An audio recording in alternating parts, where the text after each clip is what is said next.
अस्सलाम वालेकुम viewers, campus to career की एक और एपिसोड के साथ हाजिर हैं। आज हम मैनेजमेंट साइंस के एक बहुत ही अहम एस्पेक्ट ह्यूमन रिसोर्स मैनेजमेंट के ऊपर बात करेंगे।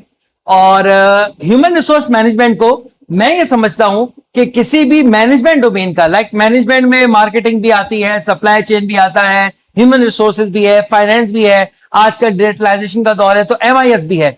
लेकिन एचआरएम को किसी भी ऑर्गेनाइजेशन की बैकबोन कहा जाता है। क्यों बैकबोन कहा जाता है?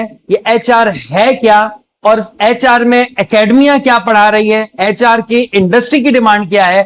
आज हमने दावत दी है सैयद हसन गुफरान हसन को। इनका ताल्लुक जुल्फिकार इंडस्ट्रीज से भी है और इनका एक बहुत स्पेशल ताल्लुक एकेडमिया से भी है। ये जामिया कराची में भी ह्यूमन रिसोर्स पढ़ा रहे हैं, तो इनका जो मेन डोमेन है वो एकेडमिया को भी टच करता है और इनका डोमेन जो है वो इंडस्ट्री को भी टच करता है। तो आइए आज गुफरान से जानते हैं ह्यूमन रिसोर्स आखिर है क्या।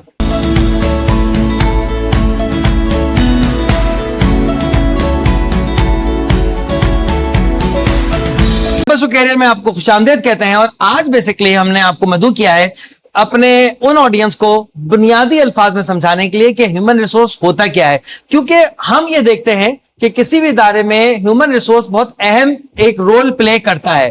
तो ह्यूमन रिसोर्स है क्या, उसकी किसी इदारे में अहमियत क्या होती है, और how human resource can play an important role in uplifting an organization, इसके ऊपर हम बात करना चाहेंगे आपसे। अस्सलाम वालेकुम, बिस्मिल्लाहिर्रहमानिर्रहीम। सर, सबसे पहले बहुत शुक्रिया। मैं बड़ा एक्साइटेड था और इंतजार में भी था कि जिस तरह आपने कैंपस टू करियर का ये आगाज किया है, ये एक ऐसी चीज थी जिसकी वाकई जरूरत हम बीइंग प्रोफेशनल भी महसूस कर रहे थे कि एक बंदा जब कैंपस से करियर की तरफ आता है तो जो गैप्स हैं उसके ऊपर कुछ काम होना चाहिए। एचआर, बड़े जबरदस्त तरीके से आपने कहा कि एचआर खुद एक बैकबोन है, लेकिन मैं जरूर इसको थोड़ा सा एक्सप्लेन करना चाहूंगा। असल में ह्यूमन रिसोर्स का काम सिर्फ और सिर्फ जो कॉमन एक कॉन्सेप्शन बना हुआ है हायरिंग फायरिंग से रिलेटेड नहीं है, या पॉलिसीज के कस्टोडियन नहीं है, बल्कि एचआर एक बड़ा जबरदस्त किरदार अदा करता है किसी भी ऑर्गेनाइजेशन की तरक्की में। किस तरह से, मैं थोड़ा सा मुख्तसर अल्फाज में बयान कर दूं कि एचआर का काम सिर्फ और सिर्फ इस बात पर फोकस नहीं है कि जो स्टाफ है उनकी इनकमिंग और आउटगोइंग क्या है, बल्कि वो उनकी परफॉर्मेंस को मॉनिटर करता है, मैन पावर प्लानिंग को देखता है, और अगर कोई एक्स्ट्रा फैट्स ऑर्गेनाइजेशन के अंदर है, जो फैट्स जिसे मैं कह रहा हूं कि कोई डुप्लीकेशन ऑफ टास्क है, डुप्लीकेशन ऑफ एम्प्लॉइज है, इन सबको मॉनिटर करना एचआर का काम है। ये तो अपनी जगह रहता है, लेकिन जब बात करते हैं बिजनेस की और ऑपरेशंस की, तो जो मैनेजर्स होते हैं वो रेगुलरली अपने अर्निंग्स के अंदर, रेवेन्यू जनरेशन के अंदर मसरूफ होते हैं। ऐसे मौके पे एचआर एक जबरदस्त काम ये करता है कि वो मार्केट स्टडी करता है, मार्केट सर्वेस करता है और देखता है कि कौन कौन सी चेंजेस आ रही हैं, क्या डेवलपमेंट हो रही है, किस तरह से एआई आ रहा है, किस तरह से दूसरी टेक्नोलॉजीज जो है मार्केट के अंदर इंडक्ट हो रही हैं, और उसके ऊपर वो गैप आइडेंटिफाई करने के बाद एक लर्निंग का प्रोसेस लर्न करता है, उसको रन करता है, जिसके ऊपर डेवलपमेंट होती है, एम्प्लॉयज की ग्रोथ को फोकस करता है, सक्सेशन प्लानिंग करता है। अगर मैं ये कहूं तो ये बिल्कुल गलत नहीं होगा कि ऑर्गेनाइजेशन का पहिया घुमाने में जो हाथ एचआर इस्तेमाल कर रहा होता है वो शायद कोई और सपोर्ट डिपार्टमेंट इस तरह से किरदार अदा नहीं करता जिस तरह एचआर अपना किरदार अदा कर रहा होता। ओके, यानी कि एचआर को हम कह सकते हैं कि किसी भी ऑर्गेनाइजेशन का एक स्ट्रेटेजिक पार्टनर होता है that basically push the organization toward the success. बिल्कुल सही, क्योंकि एचआर रिसोर्सेज प्रोवाइड कर रहा है। अब रिसोर्सेज अगर आपके प्रॉपर नहीं होंगे, रिलेवेंट नहीं होगा, तो इदारा डेफिनेटली कॉम्प्रोमाइज करेगा। बिल्कुल ऐसा ही है सर। चलें, जबरदस्त। अच्छा सर, एक चीज जहन में ये आती है, एक ऑब्जर्वेशन भी है मेरी, कि इंडस्ट्री कहती है कि अच्छे रिसोर्सेज नहीं है। मैंने अक्सर अपने सर्कल में, आपका भी जाहिर है, जुल्फिकार इंडस्ट्रीज का बहुत जबरदस्त एक सर्कल है, एक बड़ा सर्कल है जहां पे आप एचआर डिपार्टमेंट देख रहे हैं, तो वहां पे भी आपको ये चीज फील होती होगी कि जब आप मार्केट में जाओ कोई अच्छा पोटेंशियल कैंडिडेट ढूंढने तो आपको वो नहीं मिलता। अच्छा, हम जब स्टूडेंट्स के पास जाते हैं तो स्टूडेंट्स कहते हैं जॉब नहीं है। तो अजीब सा एक डेडलॉक लगा हुआ है कि इंडस्ट्री में जो रिक्रूटर है वो कह रहा है कि अच्छा रिसोर्स अवेलेबल नहीं है, और जो पोटेंशियल कैंडिडेट है वो कह रहे हैं कि मार्केट में जॉब नहीं है। तो कहां देख रहे हैं आप, कहां ये डेडलॉक लग रहा है? सर, इतना जबरदस्त सवाल आपने किया है। मैं बड़े अरसे से चाहता था कि इसको किसी एक प्लेटफॉर्म पे एड्रेस किया जाए। अच्छा, ये तो सही है आपने बिल्कुल सही कहा कि कैंडिडेट ढूंढने के लिए हमें हफ्तों लग जाते हैं, हमारी डेडलाइन होती है, टर्न अराउंड टाइम होता है, हमें जो हायरिंग मैनेजर होता है वो हमारे सर पे, एचआर के सर पे डंडा बरसा रहा होता है कि मुझे कैंडिडेट दें। और जब हम मार्केट के अंदर कैंडिडेट को ढूंढना चाहते हैं तो कैंडिडेट की तलाश बहुत मुश्किल होती है। इसके दो एस्पेक्ट है, मैं दोनों एस्पेक्ट को यहाँ पे जरूर डिस्कस करना चाहूंगा।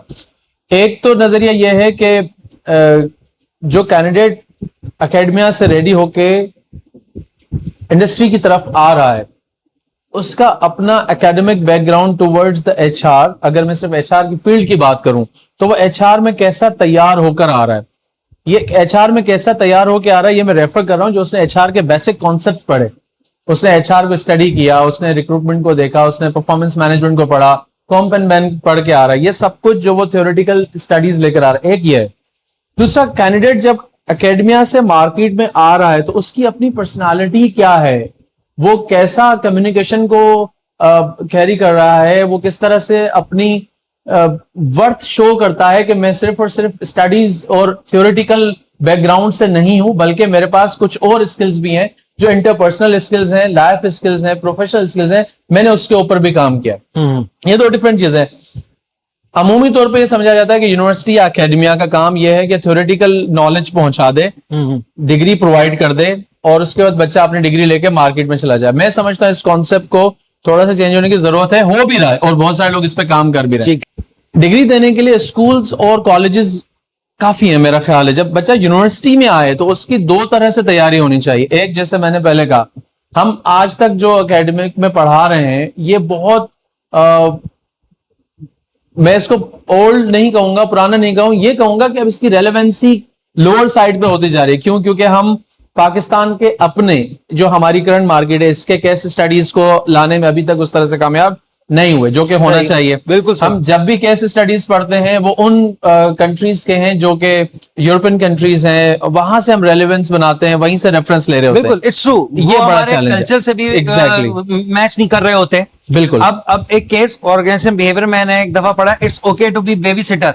अब बेबी सिटर का तो पाकिस्तान में कॉन्सेप्ट ही नहीं है, कॉन्सेप्ट ही नहीं। अब मैं यहाँ का एक मैनेजर तैयार कर रहा हूं, उसको मैं मिसालें दे रहा हूं एक बाहर के कल्चर की जी, तो इसको सिंक करने की बहुत ज्यादा जरूरत है, बहुत ज्यादा जरूरत है। लेकिन इसमें इंटर्नशिप भी आजकल एचईसी बहुत ज्यादा फोकस कर रहा है, एचईसी इसके ऊपर बहुत ज्यादा काम भी कर रहा है और एचईसी ने अब तकरीबन तमाम डिग्रीज के साथ इंटर्नशिप को मैंडेटरी कर दिया है। तो इस चीज को आप कैसे देखते हैं? और स्पेसिफिकली ह्यूमन रिसोर्सेज में अगर बच्चा जब अपने थर्ड ईयर या फाइनल ईयर में हो और इंटर्नशिप वगैरह करे तो उसको आप किस नजर से देखते हैं?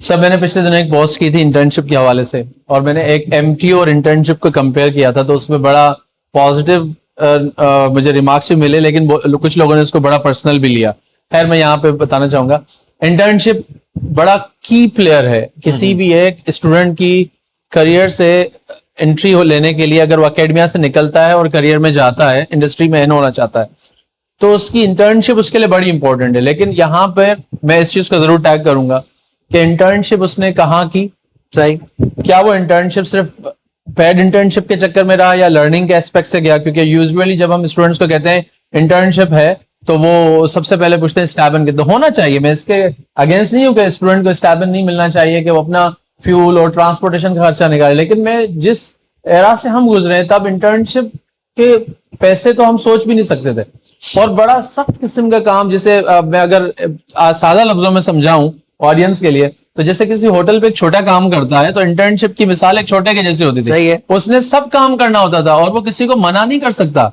ठीक है। तो ये कॉन्सेप्ट इंटर्नशिप का बड़ा इंपॉर्टेंट है। मैं इसमें बिल्कुल एचईसी को भी अप्रिशिएट करूंगा।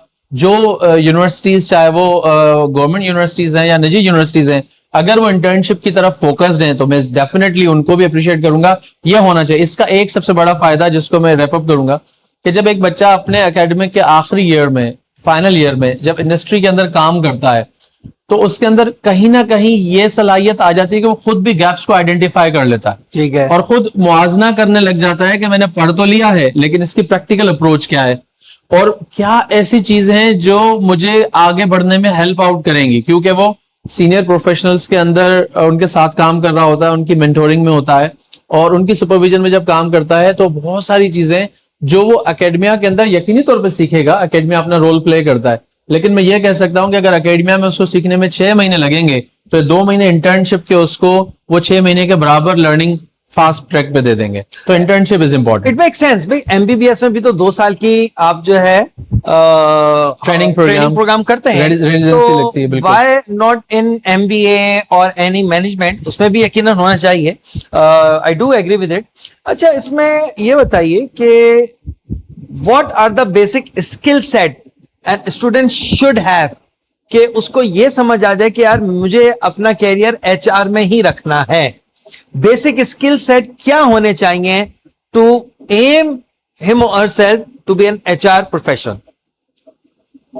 सही सवाल इतने अच्छे हैं कि मेरा इस वक्त दिल ये चाह रहा है, मेरा फील ये है कि ये जो इस वक्त हम डिस्कशन कर रहे हैं ये हर स्टूडेंट तक पहुंचे। जब एक बच्चा सोचता है कि मुझे करियर एचआर में बनाना है तो उसके लिए कौन से बेसिक स्किल सेट उसके अंदर होना जरूरी है, मैं उसके ऊपर थोड़ा सा डिस्कस कर लेता हूं। सबसे पहले तो मैं चाहूंगा कि जब एकेडमिया से बाहर आ रहा है तो एचआर का जो कंप्लीट साइकिल है, मैं नहीं कह रहा कि उसको सब चीजें, उसके रेफरेंसेस, उसके कॉन्टेक्ट्स वगैरह सब उसको अजबर हो, नहीं, लेकिन उसको बेसिक एचआर साइकिल का पता होना चाहिए ऑन टॉप। जब मैं एकेडमिक्स की बात करूं तो एचआर साइकिल कहां से स्टार्ट होती है और कहां पे एंड करती है, ये एचआर साइकिल से उसका गो थ्रू होना, उसको ड्यूरिंग एकेडमिक्स पता होना जरूरी है। ठीक है। सेकेंडली, जब हम बात करते हैं कि उसको अगर एचआर की तरफ आना है तो उसके अंदर कौन से स्किल्स होने चाहिए, ऑन टॉप उसके अंदर सब्र होना चाहिए। एचआर के अंदर अगर आप सब्र नहीं रखते तो फिर एचआर के अंदर आना बहुत मुश्किल है। सेकंड, क्लियर कम्युनिकेशन और एक कंपोज पर्सनालिटी, क्योंकि एचआर को लोग रोल मॉडल समझते हैं, उनको देखते हैं, क्योंकि वो कंपनी का एंट्री पॉइंट है। जब आप आते हैं किसी भी ऑर्गेनाइजेशन में तो आपका पहला इंटरेक्शन एचआर के साथ हो रहा होता है, तो वो जो इंप्रेशन एचआर अपना क्रिएट करता है एक आने वाले न्यू ज्वाइनर के ऊपर, वो बहुत इंपॉर्टेंट रोल प्ले करता है उसके रेस्ट ऑफ द करियर में। उसको कैसे वेलकम किया गया, उसकी ओरिएंटेशन कैसे हुई, उसको ऑनबोर्डिंग कैसे हुई, तो इसके लिए कंपोज काम पर्सनालिटी का होना बहुत जरूरी है। सही है। सेकेंडली, जब मैंने कहा कि वो एम्प्लॉय या इंटर होने वाला एचआर को देखता है और उसको रोल मॉडल मानता है, तो जो ओवरऑल प्रोफेशनल पर्सनालिटी को कैरी करना है उसका भी इंपॉर्टेंट बड़ा रोल है। आप आजकल अगर मैं कहूं कि जो नई जनरेशन है, जिसे जेन जी कहा जाता है, जेन जी एक इंपॉर्टेंट रोल प्ले कर रही है, फास्ट जमाने की बड़ी फास्ट रफ्तार के साथ मैच कर रही है, और शॉर्ट वाली जनरेशन। मैं इकबाल साहब का एक शेर याद करता हूँ जो उन्होंने कहा कि जवानों को पीरों का उस्ताद कर। तो इसमें कोई शक नहीं है कि जेंजी बहुत सारी चीजें हम जैसे लोगों को सिखा देती है, लेकिन इसके बावजूद मेरा एक पर्सनल ओपिनियन है, हो सकता है किसी को नापसंद भी हो, लेकिन मैं इसको जरूर कहूंगा कि वो जो जेंजी ऑफिस के अंदर जो पर्सनालिटी कैरी करती है वो शायद एचआर के रोल के साथ सिंक्रोनाइज नहीं होता। HR should be more professional, composed, उसका एक आउटलुक होना चाहिए। जब वो किसी से डिस्कशन करें, जब बात करें, तो पता चलना चाहिए कि वो किसी एक ऐसे शख्स से गुफ्तगू कर रहे हैं जो कि कस्टोडियन है पॉलिसीज का, और वो टेक केयर करेगा तमाम एम्प्लॉयज का। तो ये वाला फीलर और ये पर्सनालिटी ट्रेट्स लेकर आना कैंडिडेट के लिए या स्टूडेंट्स के लिए बहुत जरूरी है कि जब अकेडमिया से निकलें तो इन चीजों पे जरूर काम करें। अच्छा, आप क्योंकि प्रैक्टिशनर्स भी हैं और एकेडमिया से रिलेटेड भी हैं, हमने एकेडमिया की कंट्रीब्यूशन की बात कर ली, प्रैक्टिकल एक्सपोजर की इंटर्नशिप के थ्रू बात कर ली, आपने अभी क्विक लर्निंग की बात की, तो बहुत सारे फील्ड्स में सर्टिफिकेशंस भी होती हैं। आप डिफरेंट सर्टिफिकेशंस को एचआर में कहां देखते हैं, लाइक करनी चाहिए, नहीं करनी चाहिए, और कौन सी सर्टिफिकेशन जो है किसी प्रोस्पेक्ट एचआर स्टूडेंट्स को अपने 3rd ईयर और 4th ईयर तक कर लेनी चाहिए? सर, सर्टिफिकेशंस एचआर की मार्केट में बहुत सारी हैं। बड़ा एक डिफरेंट एस्पेक्ट आपने छेड़ा है, मैं यकीनी तौर पे चाहूंगा कि इसके ऊपर अच्छी एक डिस्कशन हो जाए। देखें, सर्टिफिकेशंस करनी चाहिए, लेकिन मैं इस पे अलाइन नहीं हूं कि उसको 3rd ईयर 4th ईयर में करनी चाहिए। मेरा मानना यह है कि स्टूडेंट जब तक अपनी एकेडमिक्स कर रहा है वो इंटर्नशिप करे और फोकस टू डिग्री हो। सही है। अभी सर्टिफिकेशंस की जरूरत नहीं। इवन अगर वो पास आउट हो जाता है, ग्रेजुएशन उसने कर ली, यूनिवर्सिटी से अपनी डिग्री हासिल कर ली, उसके बाद भी मैं जाती तौर पे इस हक में नहीं कि फौरन किसी सर्टिफिकेशन में जाए। वो कहीं पे इंटर्नशिप करे, कहीं पे एमटीओ का रोल करे, एटलीस्ट 1 साल का दौरानिया गुजारे, ऑन जॉब काम करे, उसके बाद जब वो सर्टिफिकेशंस में जाएगा ना तो उससे कुछ हासिल करेगा। मैं इसके एक रीजन बता सकता हूँ। एक बहुत मशहूर निजी यूनिवर्सिटी है, मुझे नहीं मालूम यहाँ नाम लेना शायद दुरुस्त नहीं, लेकिन आप यकीनी तौर पे समझ जाएंगे। अगर वहां से कोई 4 साल का बीबीए प्रोग्राम करता है तो वो उसको अगले साल एमबीए में एडमिशन दे ही नहीं रहे। सही। उसके ऊपर कंडीशन लगा चुके हैं कि अब वो बीबीए करेगा, मार्केट जाएगा, 2 साल कम काम से कम करेगा। 2 साल की नौकरी करेगा, फिर एमबीए आके करना चाहे तो कर सकता है, वरना वो एमबीए में एडमिशन। ये कहाँ से आया? ये उनकी रिसर्च है, उसके पीछे उनका पूरा काम है। उन्होंने इस बात को पहचान लिया, समझ लिया कि अगर हम ग्रेजुएशन के बाद बच्चे को फौरी तौर पे स्पेशलाइजेशन में डाल देंगे तो उसका इतना फायदा नहीं होगा। सही। लेकिन जब वो प्रैक्टिकल काम करके आएगा तो अब जब वो स्पेशलाइज्ड फील्ड अपनी ऑप्ट करेगा तो उसकी क्लैरिटी बिल्कुल डिफरेंट होगी। रिलेट कर सकेगा थ्योरी और प्रैक्टिस को। सेम, बिल्कुल ऐसा ही है। और मेरे ख्याल से आपके इस बात ने मेरे अगले सवाल का जवाब भी दे दिया कि ये जो शुरू में मैंने बात की थी ना, गैप है, ये गैप ब्रिज कैसे होगा? Bridge तो दिस कैसे is how we can bridge के पहले ग्रेजुएशन लेवल तक बेसिक नॉलेज दी, फिर इंडस्ट्री में जाके एक्सपोजर लिया, और फिर सर्टिफिकेशंस या फर्दर हायर स्टडीज के लिए स्पेशलाइजेशन अपने करें। उसमें जाए। बिल्कुल ठीक। चले, जबरदस्त। ये तो एक बहुत अच्छा आपने क्लियर जो है एक पाथ दिया। अच्छा, बीइंग अगेन, ये सवाल था, आपकी एक कैप हमने जो थी एकेडमिशन की वो रख के बात की। अब आपको कैप पहनाते हैं प्रैक्टिशनर की। कोई ऐसा इंटरेस्टिंग इवेंट कभी हुआ हो, कोई मुश्किल हुआ हो किसी को बताना कि we are not hiring you या हम आपको निकाल रहे हैं? कभी ऐसा कोई एक्सपीरियंस हुआ हो कि आप नर्वस हो गए हो कि यार इसको मैं ये बात कैसे बताऊं कि इसके अलाउंसेस कम हो गए हैं या इसकी नौकरी नहीं है या हम इसको शॉर्टलिस्ट नहीं कर रहे हैं? कुछ ऐसा एक्सपीरियंस? सर, ऐसे एक्सपीरियंसेस बहुत सारे रहे। यूजुअली एचआर को कभी कभी लोग बड़ा इनसेंसिटिव भी कहते हैं। मैं जब भी कहीं किसी पोजीशन के लिए मेरे भी जब इंटरव्यूज होते हैं और पूछा गया कि आपके एचआर में सबसे ज्यादा चैलेंजिंग क्या है, तो मेरा एक ही जवाब होता है, टर्मिनेशन करना कभी भी आसान नहीं रहा, हम कभी भी नहीं चाहते। लेकिन मैं, जैसे कि अभी आपने कहा कि अभी कोई चैलेंजिंग रहा, तो मैं एक जरा वाकया जरूर कोट करूंगा जिससे आप उस सिचुएशन और कंडीशन का अंदाजा कर सकते हैं कि हम दोनों, मतलब एचआर भी और कैंडिडेट जिसको जाना था, वो किस सिचुएशन में होते हैं। एक प्रोजेक्ट था, वो किसी वजह से क्लाइंट की तरफ से राइट ऑफ हो गया। उस प्रोजेक्ट पे 139 लोग डिप्लॉयड थे। सीईओ की तरफ से हमें बताया गया कि ये पूरे लोगों को आप अल्लाह हाफिज करके इनको रवाना कर दें, और ऑल ऑफ सडन 139 लोगों को घर भेजना। ऑल्दो हम ड्यू प्रोसेस पूरा कर रहे थे, उनकी जो सैलरी थी 1 मंथ की वो देने के बाद, बेनिफिट्स देने के बाद, और 2 महीने तक मेडिकल कार्ड नहीं कैंसिल करना था, इन सब कंडीशंस के साथ भेज रहे थे। लेकिन इसके बावजूद जब आप किसी को बुलाते हैं और कहते हैं ना कि आपकी नौकरी अब रही नहीं है, तो ये आसान काम नहीं है। तो वो जो स्पेसिफिक बात बताना चाह रहा हूँ कि एक रूम टेम्परेचर जिसमें फुल चिल्ड एसी चल रहा था, जिसका टेम्परेचर 18 था, और हम इसी तरह से कोट ब्लेजर पहन के, उसके बावजूद सर्दी का फीलर था। तो एक साहब को मैंने बुलाया और मुझ में इतनी हिम्मत नहीं थी कि मैं उनको बता सकूं कि आपकी नौकरी जा चुकी है। तो मैंने ये तरीका बेहतर समझा कि उनको बुला के इनको एक लेटर दे दिया जिसको उन्होंने पढ़ना था, और उस लेटर के ऊपर सारे रीजंस और क्लोजर था कि आपकी सर्विसेज अब रिक्वायर्ड नहीं है। तो उनकी फीलिंग ये थी कि जब वो लेटर पढ़ते चले गए तो उनके माथे पे पसीना आया और साइड से पसीना बह रहा था, और उनकी कंडीशन देखकर मुझे पसीना आया। तो चैलेंजिंग होता है किसी को घर भेजना, बिल्कुल आसान बिल्कुल नहीं होता, लेकिन एट टाइम्स करना पड़ता है, पार्ट ऑफ जॉब, इसको अवॉइड नहीं कर सकते। अच्छा, अब इसका दूसरा पैरामीटर लेते हैं। कोई फनीएस्ट चीज हुई हो, आपने बहुत एंजॉय की हो, कोई कैंडिडेट से इंटरव्यू लेते हुए, या कोई ऐसा कि यार ये क्या चीज आ गई? सर, कैंडिडेट से इंटरव्यू लेते हुए एक मजेदार बात जरूर हुई थी कि मुझे मैं किसी डिस्क्रिमिनेशन या किसी और एस्पेक्ट में नहीं कह रहा, लेकिन एक चूंकि बड़ा फनी कंटेंट और रियल है तो मैं इसलिए उसको बताना चाह रहा हूँ कि मैं एक दफा एक ऑर्गेनाइजेशन के लिए इंटरव्यूज ले रहा था और हमें कॉन्टेक्ट सेंटर के लिए कुछ हायरिंग करनी थी जहां पे पश्तो स्पीकर की रिक्वायरमेंट थी। हमने एडवर्टाइजमेंट पोस्ट की और उसके अगेंस्ट हमें रिज्यूम मिले। हमने उनके अंदर 2 पश्तो स्पीकर्स को इन्वाइट किया इंटरव्यू के लिए। तो यूजुअली जो हमारे केपीके से लोग हैं, ये सादा दिल लोग होते हैं और इतने चालाक या आयार या शातिर ज़हनियत के नहीं होते, बड़े सादी तबीयत के लोग होते हैं। तो जब मैं अगले दिन पहुंचा तो मेरे कैबिन के बाहर 2 कैंडिडेट्स बैठे हुए थे जिनको गार्ड्स ने बिठा दिया था कि वो इंटरव्यू देने आए। तो मैं उनको सलाम करता हुआ उनसे मैंने पूछा कि आप दोनों इंटरव्यू देने आए, किस पोजीशन के लिए? उन्होंने कहा जो पश्तो स्पीकर है और हम दोनों जो ना पश्तून है, तो हम ये जॉब के लिए आए। मैं कहा बेहतर है, ठीक है। और ये मैं ये कहता हुआ अंदर गया कि आप इंटरव्यू के लिए आ जाए, चूंकि वो 1 और 2 सीक्वेंस में बैठे हुए थे और मैंने अज्यूम किया है जब मैं कहूंगा कि आप अंदर आ जाएं तो उनमें से पहला वाला उठ के अंदर आएगा और उसका मैं इंटरव्यू लूंगा, फिर मैं दूसरे को बुलाऊंगा।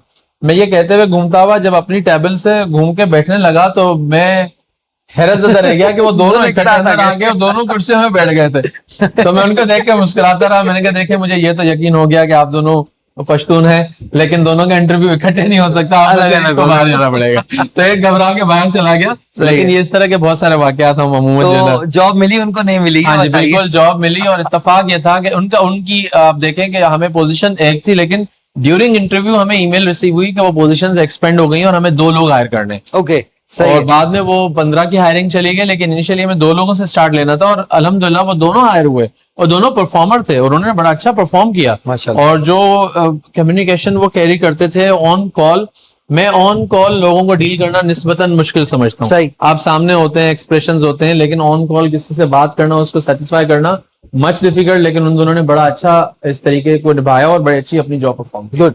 तो लक का कितना ताल्लुक है कोई जॉब हासिल करने में? सर ऑनेस्टली है, मैं एक अलमिया बयान करूंगा, उसमें लक भी बयान हो जाएगी।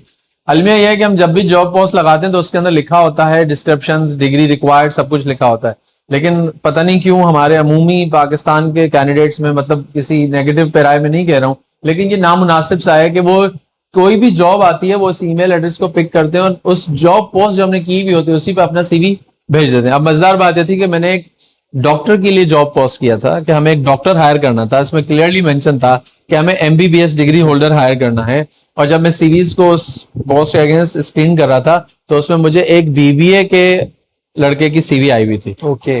तो मैंने थोड़ा सा नाराजगी में उसको बुला लिया, मैंने कहा इसने एमबीबीएस के लिए बीबीए किया हुआ, एमबीबीएस के लिए अप्लाई करा, इसको बुलाओ। सही है। तो मैंने अपनी टीम को कहा, उन्होंने उसको बुला लिया। अब लक जो आपने कहा, देखें कैसे काम करता है। जब वो लड़का आया इंटरव्यू पे तो मैंने ये सोचा, मुझे सही नहीं लग रहा था कि वो हर पोस्ट के लिए अप्लाई कर दिया, लेकिन जब उससे मेरी बातचीत शुरू हुई, I found him a very good and fine candidate. अच्छा। और मेरे पास उस वक्त एक MIS की पोजीशन खाली थी जिसके लिए उसका परफेक्ट मैच था। तो मैंने उसकी थोड़ी सी ट्यूनिंग इस हवाले से की कि भाई हर पोजीशन के लिए ने अप्लाई किया करो, देख लिया करो। ये MBBS की पोजीशन है, डॉक्टर चाहिए था, लेकिन अब तुम आ गए हो और इत्तेफाक से वो पोजीशन अवेलेबल है। तो लक सर काम करता नसीब है, था, वो उसको लेके आ गया। तो मैं इसमें एक चीज कहूंगा कि किसी को मैं नहीं कह रहा कि अप्लाई करते रहे हर पोजीशन के लिए, बिल्कुल ना किया करें, पोजीशन देख के किया करें, बस कभी कभी इस तरह से लक काम कर जाता है। लेकिन हाँ, बेस्ट मैच यू उधर अप्लाई करें। अच्छा, इधर एक मैं टिप अपने व्यूवर्स को देना चाहूंगा कि यूजली कोशिश किया करें, जैसे उफरान ने बात की ईमेल की, तो जो जर्नल ईमेल होते हैं ना, @gmail, @yahoo, @hotmail, इस पे यूजली अपनी सीवी नहीं भेजा करें। ये यूजली इतने क्रेडिबल नहीं होते, इसमें यूजली स्कैम्स भी हो जाते हैं। जो ऑर्गेनाइजेशनल ईमेल होते हैं, लाइक आप किसी बड़े ब्रांड या कोई एवरेज ब्रांड भी हो, लेकिन उनका जॉब्स फिर ऑर्गेनाइजेशन का नाम, info@ऑर्गेनाइजेशन का नाम, ऑर्गेनाइजेशनल एफिलिएटेड ईमेल्स जो हैं उस पे अपनी सीवी जरूर भेजा करें, अदरवाइज अवॉइड किया करें, क्योंकि ये यूजली हमारे लोग जो है स्कैम में भी फंस जाते हैं। बिल्कुल आपकी इस बात को सेकंड करूंगा, ऐसा ही है। आजकल लोग डेटा गैदर करते हैं कैंडिडेट्स का, उनको डिफरेंट तरीकों से फंसाते हैं, बेवकूफ बनाते हैं। हाँ, यहाँ एक चीज जरूर है कि लिंक्डइन एक ऐसा प्रोफेशनल प्लेटफॉर्म है जहाँ पे कुछ रिक्रूटर्स हैं जिन्होंने अपना नाम बना लिया है, वेल नोन है, और उनमें से अगर मैं किसी रिक्रूटर की प्रमोशन नहीं करना चाहूंगा इसलिए नाम नहीं लूंगा, लेकिन अगर उनमें से किसी ने अपना पर्सनल ईमेल भी यूज किया हुआ उस पर आप बिल्कुल भेज सकते हैं, लेकिन देखें कि वो वेल नोन रिक्रूटर हो, वरना बिल्कुल सर की बात 200% सही है कि जर्नल ओपन डोमेन्स पे नाम बिल्कुल उसको नहीं भेजना चाहिए। आपने जो भी बात की है सोशल मीडिया की, इत्तेफाक से मेरा अगला सवाल भी इसी से रिलेटेड है कि ये जो जॉब हंटिंग है, इसके लिए सोशल मीडिया और ये डिजिटलाइजेशन, आजकल जैसे चैट बोर्ड बन गए हैं और मुख्तलिफ किस्म के जो है सॉफ्टवेयर और मुख्तलिफ किस्म के जो है एनालिटिकल टूल्स आ गए हैं जो आपके काम को काफी हद तक कॉम्प्लीमेंट भी कर रहे हैं, ईज आउट भी कर रहे हैं। बिल्कुल। तो आपका इसमें कहना क्या है कि how technology is influencing the HR domain? अच्छा, HR डोमेन की अगर बात करें तो सर मैं आपके पर्टिकुलर रेफरेंस लूंगा हायरिंग को, कि कैंडिडेट जब अप्लाई करता है और वो अपनी जॉब सर्च करता है, इंडस्ट्री से कनेक्ट होना चाह रहा है, मैं इसको इस तरह से रेफरेंस दे सकता हूँ कि हम जब एकेडमिक्स से पास आउट हुए तो उस वक्त इतना डिजिटल दौर नहीं था, हमें अखबार पढ़ना पड़ता था, क्लासिफाइड का सफा लेके हम बैठते थे और उसके ऊपर हमें जो जॉब सुटेबल नजर आती थी उसको सर्कल आउट करते थे, फिर एक एनवलप खरीद के लाते थे, CV प्रिंट करवाते थे, और उन दिनों CV भी बड़ा मजेदार प्रिंट होता था कि जब CV बनवाने जाएं तो वो ऊपर इतना बड़ा बड़ा CV जो कैसा नहीं होना चाहिए था। तो हम उन CV को फोल्ड करते थे, एनवलप्स में डालते थे, एड्रेस लिखते थे और भेज देते थे, और हमें पता ही नहीं कि वो मिला या नहीं मिला, या मिला तो किसी डस्टबिन के खाते में चला गया। बहरहाल अब जो AI ने या टेक्नोलॉजी ने सोशल मीडिया ने जितना हमारे लिए भी प्रोसेस को स्पीड किया बीइंग एचआर, कि मैं एक जॉब पोस्ट डालता हूं और शाम तक मेरे पास कम से कम 300 से 400 रिज्यूम पहुंच जाता है। ओके। और यही सेम कैंडिडेट्स के लिए भी बड़ा ईज हो गया, उसको बैठ के अखबार नहीं सर्च करना, वो गाड़ी में बैठा हुआ है, पब्लिक ट्रांसपोर्ट में है, वो अपने मोबाइल पे, मैं एडवाइस करूंगा लिंक्डइन पे जरूर अपना अकाउंट बनाएं, लिंक्डइन पे एक्टिवेट रहें। ठीक। हमारे बहुत सारे ऐसे मोजेस टीचर्स हैं, जब आप उनके पास फाइनल ईयर में होते हैं तो उससे अगर आपको फोर्स करते हैं कि आप लिंक्डइन का अकाउंट बनाएंगे, दिखाएंगे तो मार्क्स मिलेंगे, विच इज वेरी गुड। जिन लोगों को नहीं भी पता होता वो लिंक्डइन पे कनेक्ट होते हैं, तो वो आप ड्यूरिंग एप्लीकेशन डाउनलोड करें, ड्यूरिंग ट्रैवल आप अपनी पसंद की जॉब्स देखते जाएं, उसको सेव कर लें, फ्यूचर के लिए रख लें, उसी वक्त अप्लाई कर दें। सारी चीजें टेक्नोलॉजी ने वाकई आसान कर दिया। इसमें सबसे अच्छी चीज जो है, जो इंटरनेशनल एक्सपोजर है, उसके डोर्स ओपन हो गए सर। It's true. जो इंटरनेशनल मार्केट है वहां रीच हमारी पहुंची, उनकी रीच हम तक पहुंची, हमें यहां से टैलेंट भेजने में आसानी हुई, उनको यहां से टैलेंट हंट करने में आसानी हुई, उनको ये भी समझ में आ गया कि टैलेंट सिर्फ हमारे कंट्रीज में नहीं है। ठीक है। ऐसे भी थर्ड वर्ल्ड है, ऐसी भी कंट्रीज हैं जो अभी अंडर डेवलप्ड है या डेवलपिंग कंट्रीज हैं, लेकिन वहां पे ऐसा टैलेंट मौजूद है जिन्होंने वहां पहुंच के बड़ा नाम बनाया अपना। हमारे बड़े एक्सपर्ट्स हैं जो इन्हीं प्लेटफॉर्म्स के जरिए social media, digital technology use करते हुए जॉब्स को सिक्योर किया, हंट किया, वहां पहुंचे। मैं खुद कहता हूं बरमला के मेरे करियर के 3 से 4 जॉब्स ऐसी हैं जो मुझे थ्रू सोशल मीडिया मिली। इवन जो इंटरनेशनल जॉब मुझे मिली वो भी थ्रू सोशल मीडिया मिली। तो जबरदस्त गुफरान, बहुत जबरदस्त आपके साथ एक सेशन रहा, जिसमें आज हमने कोशिश की कि बुनियादी ह्यूमन रिसोर्स और ह्यूमन रिसोर्स के अंदर जो असल में एरियाज हैं, चैलेंजेस हैं, उनको हम डिस्कस करें। ह्यूमन रिसोर्स से रिलेटेड हमारी फर्दर एपिसोड भी आएंगी, जिसमें हम किसी में रिक्रूटमेंट की बात कर रहे होंगे, जिसमें हम अप्रेजल की बात कर रहे होंगे, परफॉर्मेंस की बात कर रहे होंगे, और इसी तरह के डिफरेंट इसके ऑपरेशंस हैं जिनके ऊपर हम कोशिश करेंगे आपको आम फहम अल्फाज में समझा सकें। स्पेशली हमारे मैट्रिक से लेकर इंटर के वो स्टूडेंट जो इस वक्त अपने कैरियर पाथ को बना रहे हैं, उनके लिए ये वाली एपिसोड एक टॉर्च का काम करेगी, और उनको ये ह्यूमन रिसोर्स मैनेजमेंट की क्या अहमियत है, क्या स्किल सेट है, और किसको ह्यूमन रिसोर्स में जाना चाहिए, किसको नहीं जाना चाहिए, इसके ऊपर जो है आप यकीनन बहुत कुछ इस एपिसोड में लर्न कर सकते हैं। आपका बहुत बहुत शुक्रिया, आपने हमें टाइम दिया और हमारे ऑडियंस को जो है आपने बहुत ही जबरदस्त तरीके से ह्यूमन रिसोर्स मैनेजमेंट के बारे में बताया। थैंक यू सर, बहुत शुक्रिया आपका। Thank you so much. Thank you.